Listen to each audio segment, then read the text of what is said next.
नमस्कार दोस्तों, स्वागत है आपका मेरे YouTube चैनल हिंदी कथा कहानियों में। और मुंशी प्रेमचंद जी की कहानियों की लड़ी में आज की कहानी है समस्या। मेरे दफ्तर में 4 चपरासी हैं। उनमें से एक का नाम गरीब है।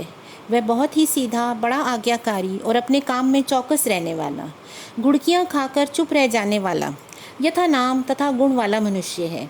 मुझे इस दफ्तर में साल भर होने को आया है, मगर मैंने उसे एक दिन के लिए भी गैर हाजिर नहीं पाया। मैं उसे 9 बजे दफ्तर में अपनी फटी दरी पर बैठे हुए देखने का इतना आदी हो गया हूँ कि मानो वह भी इस इमारत का कोई अंग है। इतना सरल है कि किसी की बात टालना नहीं जानता। एक मुसलमान है, उससे सारा दफ्तर डरता है, मालूम नहीं क्यों। मुझे तो इसका कारण सिवाय उसकी बड़ी बड़ी बातों के और कुछ मालूम नहीं होता। उसके कथनानुसार उसके चचेरे भाई रामपुर रियासत में काजी हैं, फूफा टोंक की रियासत में कोतवाल हैं। उसे सर्वसम्मति से सब ने काजी साहब की उपाधि दे रखी है। शेष 2 महाशय जाति के ब्राह्मण हैं। उनके आशीर्वादों का मूल्य उनके काम से कहीं अधिक है। ये तीनों कामचोर, गुस्ताख और आलसी हैं। कोई छोटा सा काम करने के लिए भी कहिए तो बिना नाक मुँह सिकोड़े नहीं करते। क्लर्कों को तो कुछ समझते ही नहीं हैं, केवल बड़े बाबू से कुछ दबते हैं। यद्यपि कभी कभी उनसे झगड़ बैठते हैं, मगर इन सब दुर्गुणों के होते हुए भी दफ्तर में किसी की मिट्टी इतनी खराब नहीं है जितनी बेचारे गरीब की। तरक्की का अवसर आया है तो ये तीनों मार ले जाते हैं। गरीब को कोई पूछता भी नहीं और सब 10-10 पाते हैं। वह अभी 6 में ही पड़ा हुआ है। सुबह से शाम तक उसके पैर एक क्षण के लिए भी नहीं टिकते। यहाँ तक कि यह तीनों चपरासी भी उस पर हुकूमत जताते हैं और ऊपर की आमदनी में भी उस बेचारे का कोई भाग नहीं। तिस पर भी दफ्तर के सब कर्मचारी, दफ्तरी से लेके बाबू तक, सब उससे चिढ़ते हैं। उसकी कितनी ही बार शिकायतें हो चुकी हैं, कितनी ही बार जुर्माना हो चुका है, और डांट डपट तो नित्य ही हुआ करती है। इसका रहस्य कुछ मेरी समझ में ना आता था। हाँ, मुझे उस पर दया अवश्य आती थी और अपने व्यवहार से मैं ये दिखाना चाहता था कि मेरी दृष्टि में उसका आदर चपरासियों से कम नहीं है। यहाँ तक कि कई बार मैं उसके पीछे अन्य कर्मचारियों से भी लड़ चुका हूँ। एक दिन बड़े बाबू ने गरीब से अपनी मेज़ साफ़ करने को कहा। मैं तुरंत मेज़ साफ़ करने लग पड़ा। देव योग से झाड़न का झटका लगा तो दवात उलट गई और रोशनाई मेज़ पर फैल गई। बड़े बाबू यह देखते ही जामे से बाहर हो गए। उसके कान पकड़कर खूब बैठे और भारतवर्ष की सभी प्रचलित भाषाओं में दुर्वचन चुन चुन कर उसे सुनाने लगे। बेचारा गरीब आंखों में आंसू भरे चुपचाप मूर्तिवत खड़ा सुनता था, मानो उसने कोई हत्या कर डाली हो। मुझे बाबू का जरा सी बात पर इतना भयंकर रौद्र रूप धारण करना बुरा मालूम हुआ। यदि किसी दूसरे चपरासी से इससे भी बड़ा कोई अपराध हुआ होता तो भी उस पर इतना वज्र प्रहार न होता। मैंने अंग्रेज़ी में कहा, बाबू साहब, आप ये अन्याय कर रहे हैं। इसने जानबूझकर तो रोशनाई गिराई नहीं है। इसका इतना कड़ा दंड अनुचित्य की प्रकाष्ठा है। बाबूजी ने नम्रता से कहा, आप इसे जानते नहीं, बड़ा दुष्ट है। तो मैंने कहा, मैंने तो इसकी कभी दुष्टता नहीं देखी। इस पर वह बोले, अरे अभी इसे जानते नहीं हो, एक ही पाजी है। इसके घर 2 हलों की खेती होती है, हज़ारों का लेन देन करता है, कई भैंसें रखी हुई हैं। इन्हीं बातों का इसे घमंड है। इस पर मैंने कहा, घर की ऐसी दशा होती तो आपके यहाँ चपरासीगिरी क्यों करता? तो बाबू बोले, विश्वास मानिए, बड़ा पौंधा आदमी है और बला का मक्खी चूस। इस पर मैंने कहा, अगर ऐसा है भी तो कोई अपराध तो नहीं है। इस पर वह बोले, अजी आप इन बातों को नहीं जानते, कुछ दिन और रहिए, आपको स्वयं मालूम हो जाएगा ये कितना कमीना आदमी है। एक दूसरे महाशय बोल उठे, भाई साहब, इसके घर मनो दूध दही होता है, मनो मटर ज्वार चने होते हैं, लेकिन इसकी कभी इतनी हिम्मत नहीं हुई कि कभी थोड़ा सा दफ्तर वालों को भी दे दे। यहाँ हम इन चीज़ों को तरस कर रह जाते हैं, फिर क्यों ना जी जले। यह सब कुछ इसी नौकरी के बदौलत हुआ है, नहीं तो पहले इसके घर में भुनी भांग भी न थी। बड़े बाबू कुछ सकुचा कर बोले, यह कोई बात नहीं, उसकी चीज़ है, किसी को दे या ना दे, लेकिन यह बिल्कुल पशु है। मैं कुछ मर्म समझ गया और बोला, यदि ऐसे तुच्छ हृदय का आदमी है तो वास्तव में पशु ही है। मैं ये ना जानता था। अब बड़े बाबू भी खुले, संकोच दूर हुआ। बोले, इन सौगातों से किसी का उबार तो होता नहीं, केवल देने वाले की सहृदयता ही प्रकट होती है, और आशा भी तो उसी से की जाती है जो इस योग्य हो। जिसमें सामर्थ्य ही नहीं, उससे कोई आशा क्यों करेगा? नंगे से कोई क्या लेगा? रहस्य खुल गया था। बड़े बाबू ने सरल भाव से सारी अवस्था दर्शा दी थी। समृद्धि के शत्रु सब होते हैं, छोटे ही नहीं बड़े भी। हमारी ससुराल या ननिहाल दरिद्र हो तो हम उनसे आशा नहीं रखते, कदाचित वह हमें विस्मृत हो जाती है। किंचित वे सामर्थ्यवान होकर भी हमें न पूछें, हमारे यहाँ तीज और चौथ पर ना भेजें तो हमारे कलेजे पर सांप लौटने लगता है।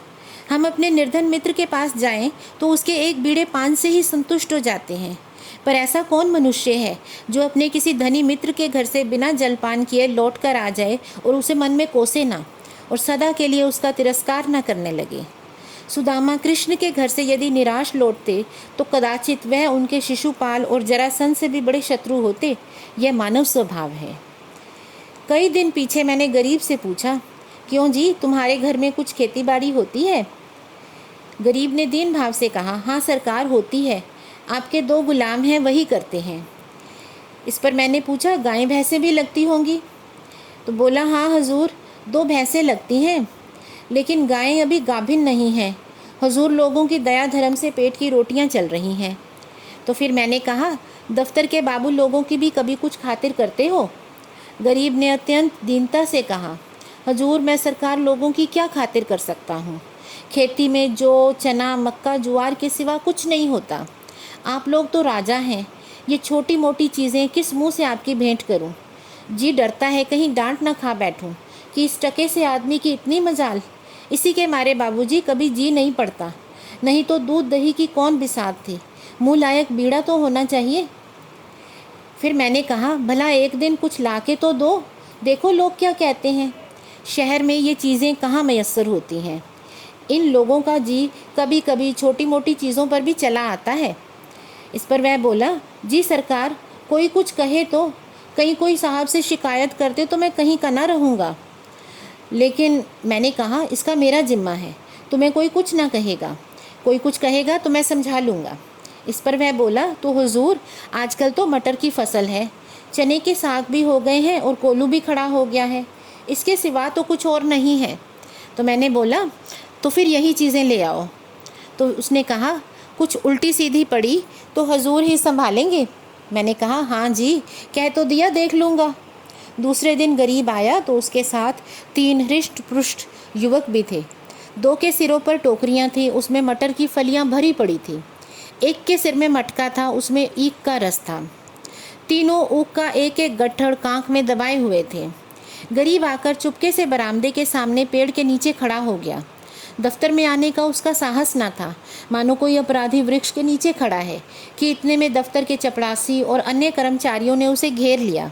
कोई ऊख लेकर चूसने लगा और कई आदमी तो टोकरे पर टूट पड़े। लूट मच गई। इतने में बड़े बाबू दफ्तर में आ पहुँचे। यह कौतुक देखा तो उच्च स्वर में बोले, यह क्या भीड़ लगा रखी है, अपना अपना काम देखो। मैंने जाकर उनके कान में कहा, गरीब अपने घर से यह सौगात लाया है, कुछ आप ले लीजिए, कुछ लोगों में बांट दीजिए। बड़े बाबू ने कृत्रिम क्रोध धारण करके कहा, क्यों गरीब, तुम ये चीज़ें यहाँ क्यों लाए हो? अभी ले जाओ, नहीं तो साहब से रपट कर दूंगा। कोई हम लोगों को मलूका समझ रखा है? गरीब का रंग उड़ गया, थर थर काँपने लगा, मुँह से एक शब्द भी ना निकला और मेरी ओर अपराधी नेत्रों से ताकने लगा। मैंने उसकी ओर से क्षमा प्रार्थना की और बहुत कहने सुनने पर बाबू साहब राजी हुए।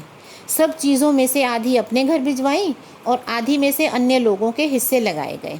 इस तरह यह अभिनय समाप्त हुआ। अब दफ्तर में गरीब का नाम होने लगा। उसे नित्य गुड़कियाँ ना मिलती, दिन भर दौड़ना ना पड़ता, कर्मचारियों के व्यंग्य और अपने सहयोगियों के कटु वाक्य ना सुनने पड़ते। चपरासी लोग स्वयं उसका काम कर देते।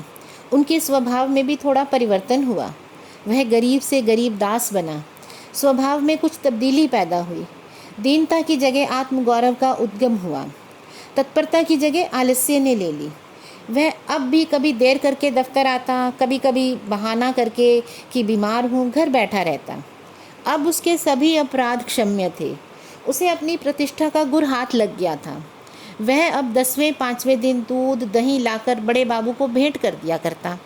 देवता को संतुष्ट करना सीख गया तो सरलता के बदले उसमें काइयापन भी आ गया। एक दिन बड़े बाबू ने उसे सरकारी फॉर्मों के पार्सल छुड़ाने के लिए स्टेशन भेजा। कई बड़े बड़े पुलिंदे थे, ठेले पर आए। गरीब ने ठेले वालों से 12 आने मजदूरी तय की थी। जब कागज़ दफ्तर में गए तो उसने बड़े बाबू से 12 आने पैसे ठेले वालों को देने के लिए वसूल किए। लेकिन दफ्तर से कुछ दूर जाते ही उसकी नीयत बदल गई, अपनी दस्तूरी मांगने लगा। ठेले वाले राजी न हुए।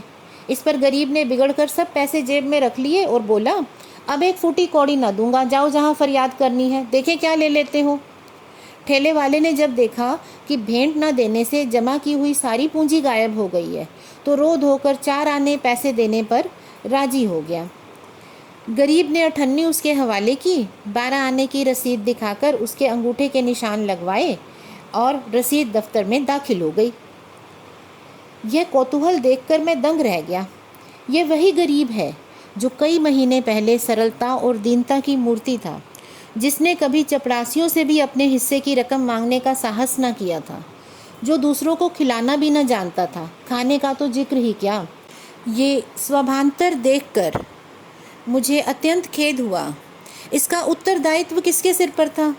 मेरे सिर पर, जिसने उसे चगड़पन और धूर्तता का पहला पाठ पढ़ाया था।